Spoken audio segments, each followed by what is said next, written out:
میرا دوسرا سوال یہ تھا کہ فقہ حنفی، فقہ شافعی اور فقہ مالکی میں ایک ہی مجلس میں دی گئی 3 طلاقیں 3 ہی شمار ہوتی ہیں، لیکن ہمارے اہل حدیث فرقے سے تعلق رکھنے والوں اس کے بالکل برعکس ہیں، وہ ایک ہی مجلس میں دی گئی 3 طلاقوں کو ایک ہی شمار کرتے ہیں۔ میرا سوال یہ ہے کہ جو شخص اہل حدیث کے اس فتوے پر اگر وہ عمل کرے گا تو کیا وہ حرام اور حلال کا مرتکب نہیں ہوگا اگر اس نے ایک ہی مجلس میں 3 طلاقیں دے دی لیکن وہ اس کو ایک ہی شمار کر رہا ہے؟ ایک مجلس میں 3 طلاقیں دینا ویسے ہی حرام ہے، گناہ کا کام ہے، یہ کوئی ایسا عمل نہیں ہے کہ جس کو کوئی اپریشیٹ کرے، سوائے ایک لیان والا جو مسئلہ ہے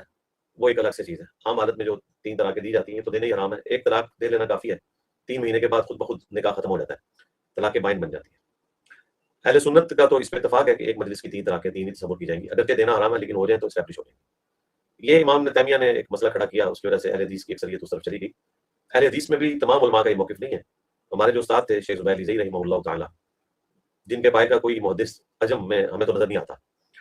اور خود اہل حدیث مکتب کے لوگ بھی مانتے ہیں کہ عرب میں شیخ البانی اور عجم میں شیخ زبیر لیزئی حدیث کی فیلڈ میں امام تھے۔ تو ان سے تو میں نے 17 جون 2009 کو 100 کوسچنز کیے تھے، وہ ویڈیو ریکارڈ ہے، 100 questions of engineer Muhammad Ali Mirza with شیخ زبیر لیزئی۔ اس کے اینڈ پہ جا کے میں نے اس مسئلے کو بھی ان سے پوچھا تھا، مجھے پتا تھا وہ جواب نہیں دیتے، تو میں نے اس لیے ان کو کہا کہ آپ کی مرضی جواب دیں یا نہ دیں،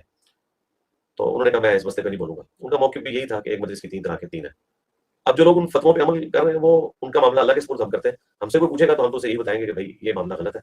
رہا ان کا معاملہ تو انہیں ایجوکیٹ ہونا چاہیے، جہاں کہیں اور غلطیاں لوگ کر رہے ہیں یہ غلطی بھی لوگ کر رہے ہیں تو ہمیں ایجوکیٹ کرنے کی ضرورت ہے۔ ٹھیک ہو گیا؟